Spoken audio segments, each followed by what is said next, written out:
ish, like I'm not nerves there, but another one's a video. I have no idea how I'm gonna start this, but I'm here now. The thing is rolling, and then I can do yeah. So hi, welcome to my channel, Kamangumbasa, and yeah, I figured I should do like a cute sit down video for my first, because it's not my first video. I have a couple of videos that I'm doing, but it's a video that I've been wanting to do for a while, because I don't know, I felt like it would be the perfect way to do it. I don't know, it's just a video I've been doing for a while. So sit down, it's gonna be quite a lengthy chat. I have my water, I got my coffee, like it's not cute, bro.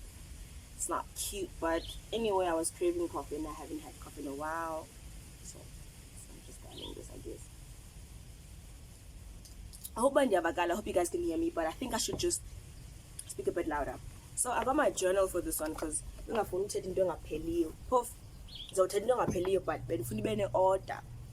so this is basically like a sit down, get to know me, have a chat with me vibes, because we need it. Shout out to Onke for this, I don't know if you can see, for this diary. So like, yeah, so why am I doing this right now? Why are we here in front of the people, So this is like a get to know me video, like a little bit about me, what I do and stuff, because I think I'm an interesting person, so you better think I'm an interesting y'all know that's how you'll hear anyway. So Kamagumbasa, I grew up in a small town called Butterworth in the Eastern Cape. I think, yeah, I don't remember much about my childhood. That kind of scares me a bit, but we'll get to that at another point in life or in the channel. I don't remember a lot, man, but it was like a wholesome ass childhood. And when Kulele Vulveli is a small like township called Vulveli, it was very quiet, like a cute childhood, man. You guys like lala pandle, go to school, I don't know, play house, doesn't jalo. So I stayed there for about 8 years, and my mom got remarried, and then like we moved to Cape Town, yeah. So and then in Cape Town we moved quite a bit, like 3-4 times before we settled down. I think we settled down when I was like grade 7, because I started grade 3 up in Cape Town, and then we moved around a bit and settled where we still are staying now, in grade 7. So yeah, that we settled like we settled in the suburbs and stuff. So like I have like a suburb upbringing as like me, I don't know. Yeah, I have like a suburb upbringing, and yeah, I stayed there. Obviously, like grade 7, I did my whole high school in Cape Town, and then I finished my matric, and then like matric here, people are applying and stuff like that. Somehow I landed up at UJ, and like I only applied at UJ because I was trying to apply at Wits, and something was wrong with their website. So I'm like, shit. I'm like, I know there's another school in Joburg. What is it called? There's another varsity. University of Johannesburg. I was there. I applied. Boom. And I got accepted. I got accepted at UJ, and I did my tertiary studies there. Getting to UJ was pretty interesting. It was like the first time I was alone in a city. I wasn't really alone, like my step family's there, but I didn't really grow up around them. I would see them once in a while in December, so it wasn't like and like the siblings on my stepdad's side of the family like are quite older than me, so I had no business with them anyway, So it was weird, like it wasn't really weird because I stayed at Riz, so like Riz sort of filled that void. And yeah, man, so UJ was pretty cool. Like first year was dope. I did extended, and extended is like matric 2.0. So like my first year, I feel like I could have gone like crazier than I did, but I didn't. Like, I feel like I could have gotten away with a lot, but like una stress, you don't want to fail.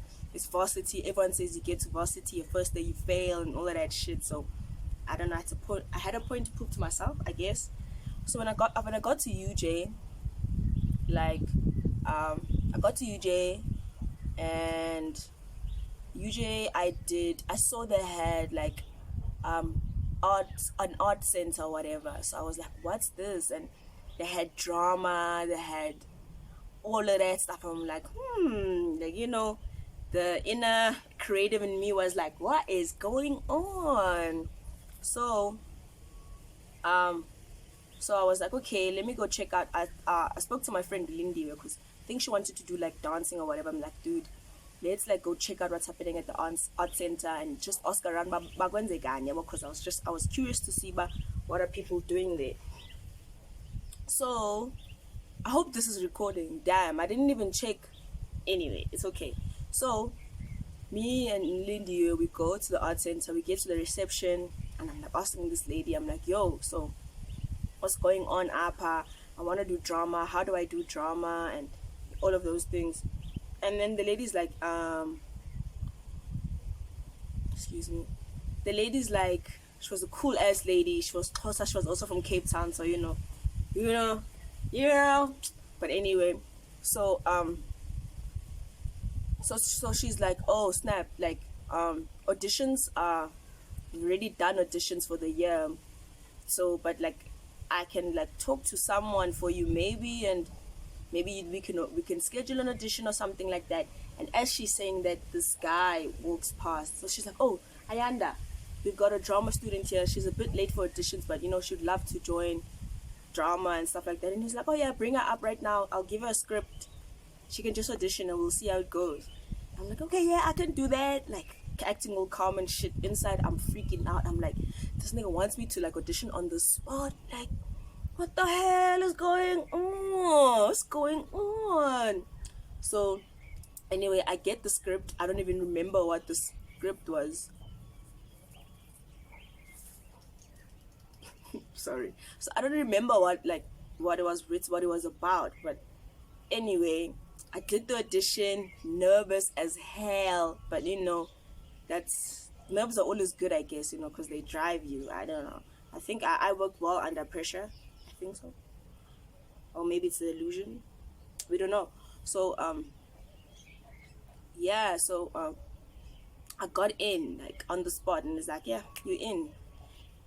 Tell that lady, give your lady your contact details, and we'll give you the rest of that. And that was it. So I was doing drama and I was doing school, and I'm really glad like I did that, because drama was so dope. Like, because school, I don't know, but it did a lot for me, and I made like a lot of interesting people. Like, the friends that I still talk to the most in varsity are my drama friends. Yeah, but so I did drama my first year.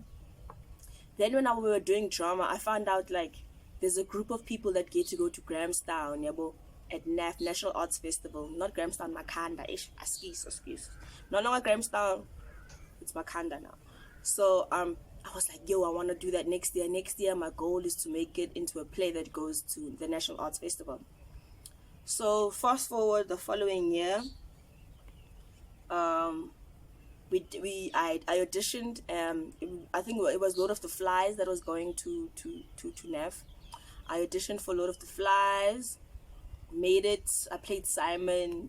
Like that I think that was like a turning point for me, like in terms of everything, because at that point I don't even know why I was at varsity. I was doing business management at UJ, and I was doing business management because I had like a mini hat business called Thirsty. If you know, you know. You know. Shout out to everyone that bought those Thirsty hats, because yeah. So I had like a mini business called Thirsty. So that business like failed miserably. Okay, it didn't fail, it just did bad. And the reason why I did business management, I was like, I wanted to find out why the business failed. And also I was good at business. It was like the only thing I was getting like good marks for, because had good marks. It was easy, you know. So I was studying business management. Where was I? NAF, second year.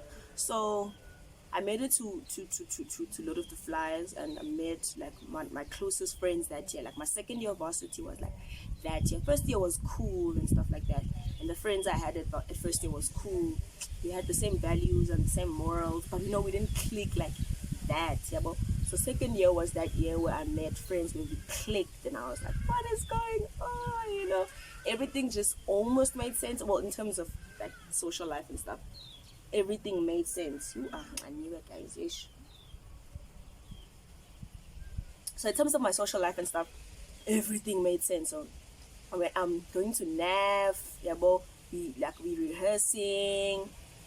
School is dope. Like I was doing my second year, which means my first year, so school's still easy. BCom is easy, but I don't know what everyone else goes through with their other degrees, but doing a BCom degree, I highly recommend. It's easy. The only problem is accounting and maybe economics, but economics only starts being a problem in like third year. Yeah.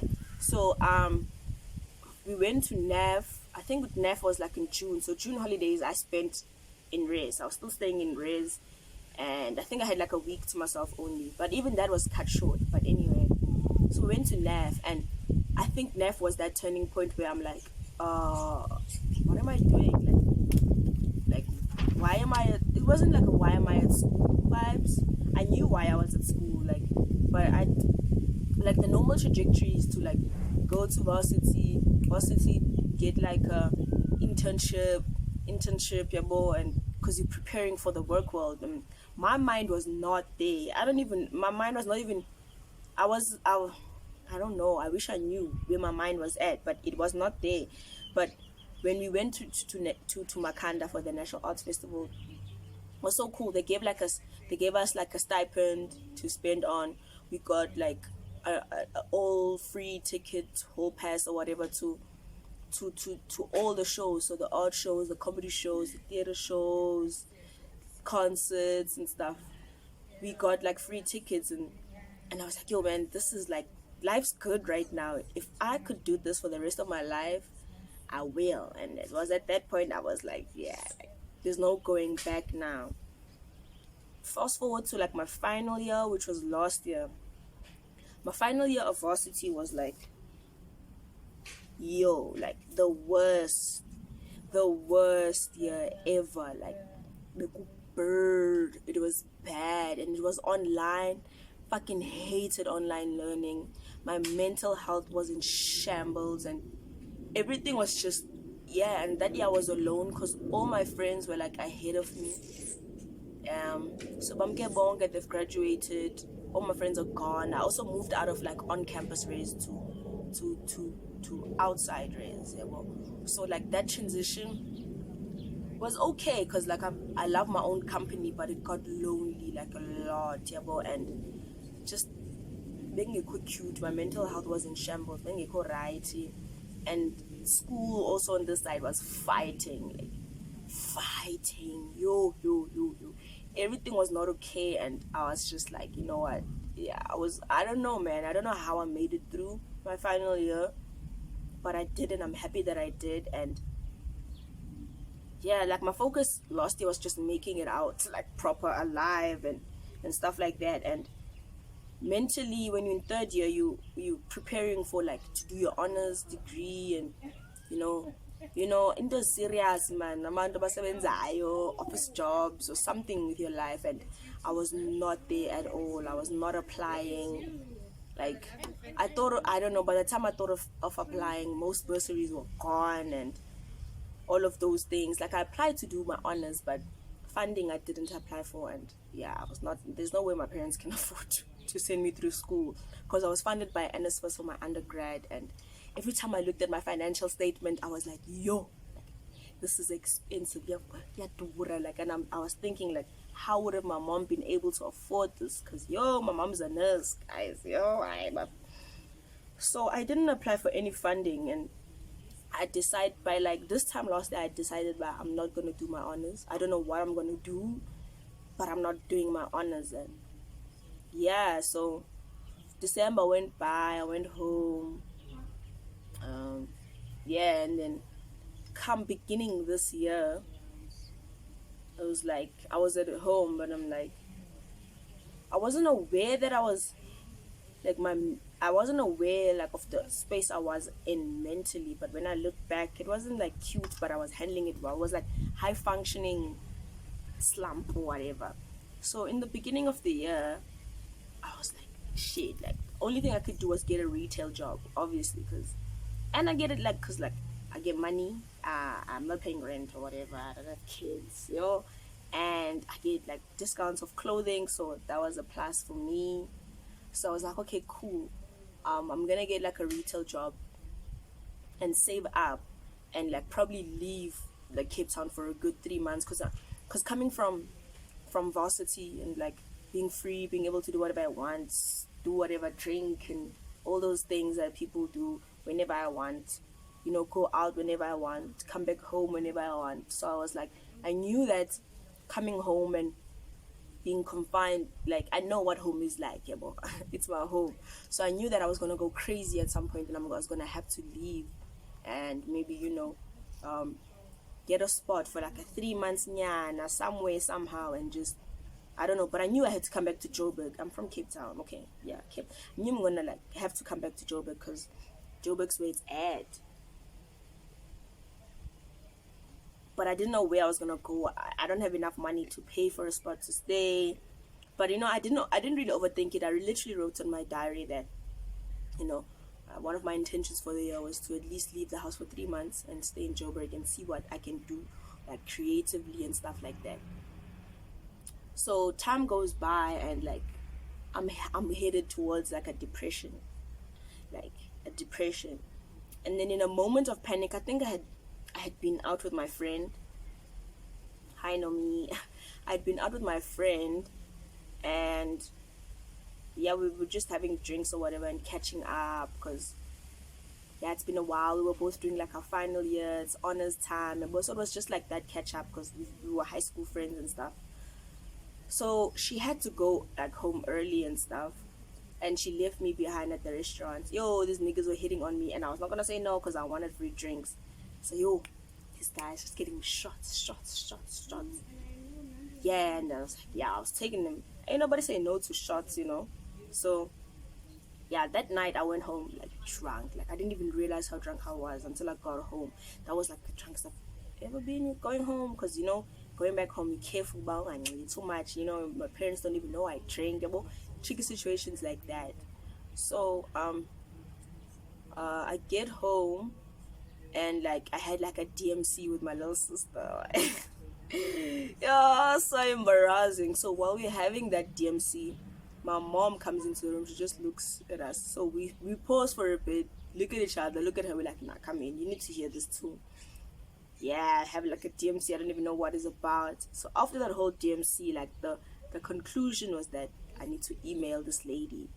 I won't say her name. Cause like yeah, man, I don't think I was in the greatest place mentally. I still need to unpack that whole that whole episode, and just sit down and reflect on it and stuff. But like in that moment of panic and drunkenness, DMC with my sister, I emailed this lady. I was like, I was really lost. I was really confused, and the pressure the pressure of like being a perfect child, because I was that perfect child, top class, award ceremonies, first team. Doesn't jalo. I was just like the star child. So like I don't know, maybe I put a lot of pressure on myself, like in terms of like what I want to do. Like I don't know, man, but I didn't know where I would be in life, but I didn't think I would be where I was at a point where I was like, and I'm saying I have a degree, I don't want to do corporate. Like there's no way I'm going corporate, and I just want to make my mom proud, because I know my mom's a bomb ass lady that deserves so much. So I was just panicking. So I called this lady. Well, I emailed her, and then I think it was like a Friday evening. I emailed. Was it Saturday? Saturday night. I emailed her like in the AMs. Like I don't think I'm gonna need this.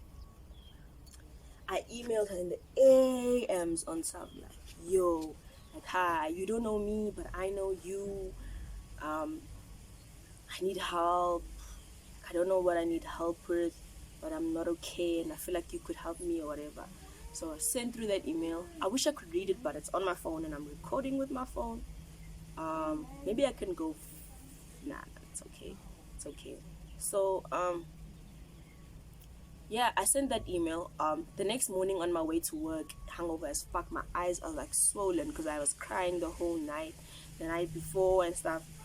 So like I'm at the bus station, and I get a call from a random number, and I'm like, okay, I pick up the phone, I answer it, and then the person's like, hi, it's this person. I got your email. I'm like, shit, like, shit, this person's actually calling me. Now I'm panicking, like I didn't think back. I don't know, I didn't think much of it. I think I forgotten that I emailed the night before. So I'm like, snap. So I'm like to this lady, okay, it's okay. I'm on my way to work now. Can I call you after work? She's like, okay, cool. So after work, I get back. Your nerves, damn phone and stuff like that. And then we got to speak a bit and got to know each other a bit more. Okay, we didn't really know each other. She knew more about me than I do her. Yeah, so she told me like what she does and specializes in and stuff. So yeah, she helped me unpack a bit of my trauma from my childhood, and like anytime I was not feeling okay or feeling weird or whatever, like I could call her and stuff, and she'd talk me through things, which was dope. It was until this day, I don't know what we were talking about, but like she called me out for being a bum. She was like, bruh, like she was asking me stuff like, what time do you wake up? I'm like, nah, maybe like 11 and stuff like that. And she was like, nah, dog, you're a bum. Like, you are a bum. You need to stop this shit and like get like your life together. Yeah, man. So she just gave me like a proper morning routine vibes to do, and stuff like that, and told me to get off social media because I was on social media a lot, and I don't know, it wasn't, I was absorbing a lot of shit, and like, social media, abantu are always doing great things, Luna, Wenze, Lena, this one's doing that, and me, I'm just like chilling at home and working on weekends, and like, yeah, but so she checked me, she was like, girl, you need to get your life together, do something. Like, I get that you are creative because I own a blog, Music It's the Groove. So like, she's like, get off social media and try actively find whatever you're doing online in real life. So like yeah, so from that day on, I changed like my morning routine. I'd wake up a bit early, I'd exercise a bit, try stay off my phone for like the first 2 hours of the day, and eventually, I got like a solid routine, and so I'm into a lot of things. I love music, I love entertainment in general, I love reading, I love movies, yeah, I like a lot. So I had to go and stop being so cooped up in the internet, like, and actively find my hobbies again, and sort of try find myself again in real life, in 3D, yeah. But so like, I'd go to the library, I'd take out some books, I'd read those books. What else did I do? I exercised a lot. I went and I started like trying to know Cape Town again, because when I left Joburg, like there was a lot I was curious about in Cape Town, and I feel like I could have discovered more, but like, that I left Cape Town and I came to Josie, and so I was trying to relearn Cape Town and the creative scene in Cape Town and what people are doing in Cape Town. So I was trying to put myself out there more, so I'd go to like the other radio, Ham Shack, I'd go to Influx, I'd go to CBD, and like meet dope people. So yeah, through that I was able to meet cool ass people, and yeah, so I was doing so much better than where I was, like mentally and physically and stuff, but spiritually it's still a little bit shaky, because yeah, yeah. So yeah, man. So that's what I was doing. So it got to a point where I'm like, shit, I'm still at home, and my goal for this is to leave home for like a good like 3 months, nyana, yeah, but so I leave. So like one day, like I'm chilling, I don't even know how it came to me. I was like, shit, okay, I know someone, my friend Tabang as well, like, I don't even know him. I've known him from social media. Met him on WhatsApp even, yeah, but and when I had his number on WhatsApp, I just watched his statuses, and then this nigga, I found out he owns a restaurant called Bantu Cafe, and it's like a dope spot, like, and it's like reasonably priced, nice food and nice vibes, like like it looks like if I was in the Valley Subu gang, wherever, that's a spot like I'll chill at. So I'm like, oh, this is cool, I like it. And as time goes by, and I'm like, shit, this is where I want to be at. This is, I don't know, like, it got to a point where I was at home, it was cool and stuff, but I have to be surrounded by like-minded individuals to carry on what I'm doing. Because as much as my mom is dope and she supports me, but she has no idea what I'm doing and stuff. So it got to a point where I'm like, okay, I need to be surrounded by like-minded individuals. So randomly I reach out to Tabang. I'm like, yo, dude, like he knows, like, I grand what he's doing. And I'm like, so like I'm graduating in April. I'm gonna be there, and I don't know, maybe is there any way I could like rent out a room there for you guys, or stay there and pay rent for like 3 months, then you see how things goes and stuff. He's like, oh yeah, you could totally do that. The lady in the back room is most moving out. It's 500 rand per month. You could totally rent it out. I'll talk to my sister. Sharp. Gets back to me, he's like, yeah, my sister's cool with it, so you can pull through. So I'm like, okay, I'm graduating month end April. May I can start renting. Cool. April comes, I quit my job. Yo, my job, okay, yeah, that one was a weird one. Like, yo, I wish I could tell the story. It's a story for another day. Yes, I quit my job. I graduate. After graduation, 1st of May, I'm there. Like, okay, maybe like 2, 3, 4th of May, I'm there, and I'm like, yeah. Like I decided the move today was so abrupt. I don't even know where this guy lives. I don't know if he's abused. I don't know anything. I don't know buhlala. But like something in me was like, I need to go to a Bantu cafe. So I moved to Bantu. Like, at this point, when did I? Yeah, man, I don't know, man. So I moved to Bantu, and I don't really think much of it. It's cool, It's quiet, and there's no one, like, no one telling me what to do. Actually, let me pause and I'll come back, because I don't know how it's working.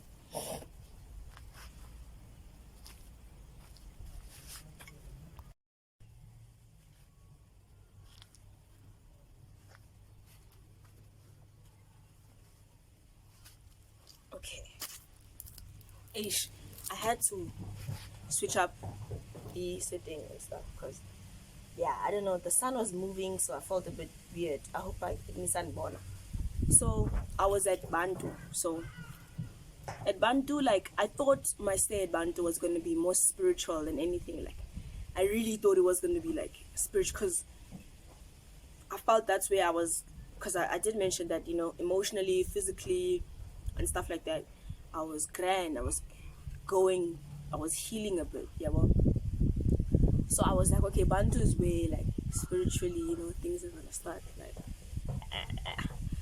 So, but like, that's totally not what happened there, yeah. But so, like, the thing about, okay, shout out, like, the Val, there were like some cool people that I followed from the Val on Instagram, and I'm like, okay, this place intrigues me. And I think I was for an event, I was curating music for a friend's event in Vanderbijl once, and I'm like, okay, like, this is cute, like, I'm intrigued by this place. I wonder, like, how the creative scene is here, or how everyday life is here and stuff like that. So I'm like, okay. So I landed at Bantu, and it's chilled, man. Like, it's quiet, because I remember at some point I was like, because a lot of, like, remember in COVID, like, a lot of people started popping COVID, like, and like, yeah, bo, and I don't know, for the longest time, like, the lockdown, I wished that I had a lockdown again where I have no responsibility. I have the only responsibility I had in lockdown was school, yeah, bo. So I wanted something like that again, where I have no responsibility, like, Ananda, you're going to, like, literally I have jack shit to do. The only thing I have to do the only obligation that I have is around me. So it's like cleaning the house around me, making sure the space I stay in is dope, and yeah, but yeah. So I wanted something like that, and Bantu was literally exactly that. So it gave me a lot of time to think about what I wanted to do. Because then yes, but I don't wanna do corporate. There's no way.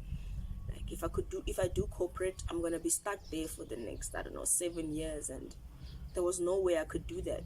So at Bantu, it gave me like a peace and time to myself to actually sit down and reflect on like what I want to do. So that was so cool. Like it was everything that I needed.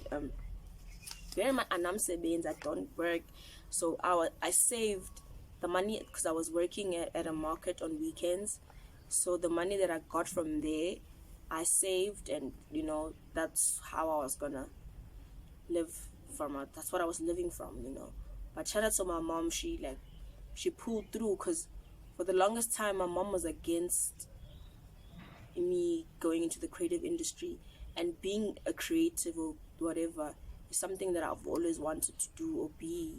Growing up, I would I really loved TV. TV was my escape from everything, I guess.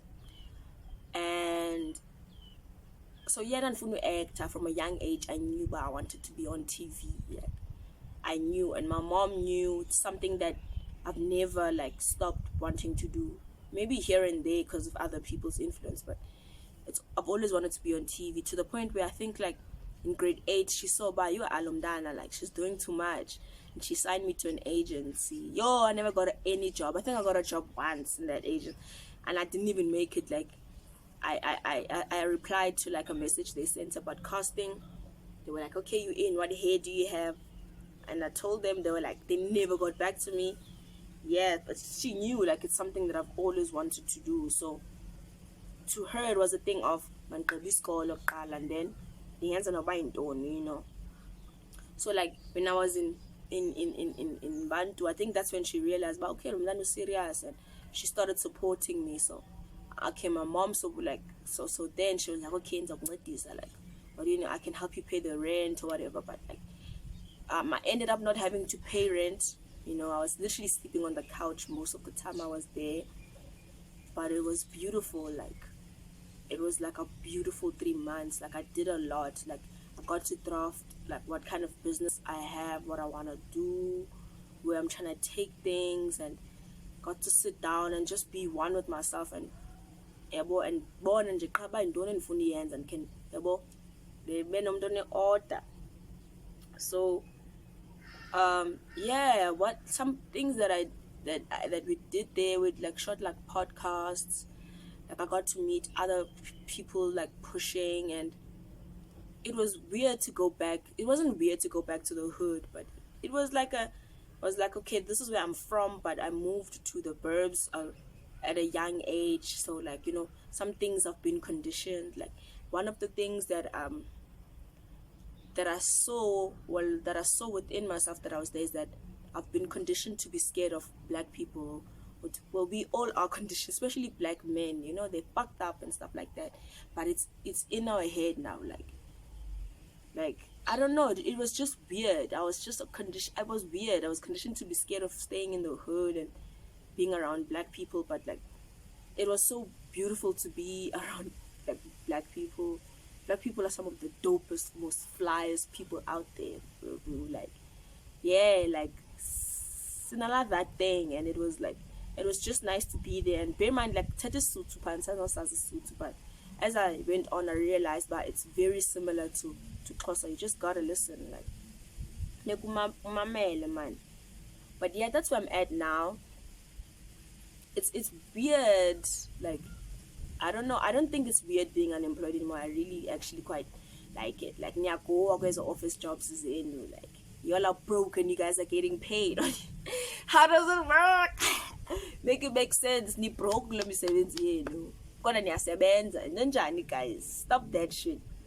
But yeah, man, that's it right now. I'm like in a way better space than I was a year ago, 6 months ago, 3 months ago, and I really like the direction I'm headed in, and yeah, so I don't know, I'll just keep creating, I guess. The road to whatever, like to the top, is so not easy. It's like it's so frustrating, and especially in South Africa, because someone was saying to me, like, I don't know, man, it's just weird. Like a lot of doors are closed, and with me, like I'm trying to, I'm a storyteller in Yabo. So I'm trying to still tell stories, our stories, my stories, and I feel like there's a lot of us who are not represented in mainstream media.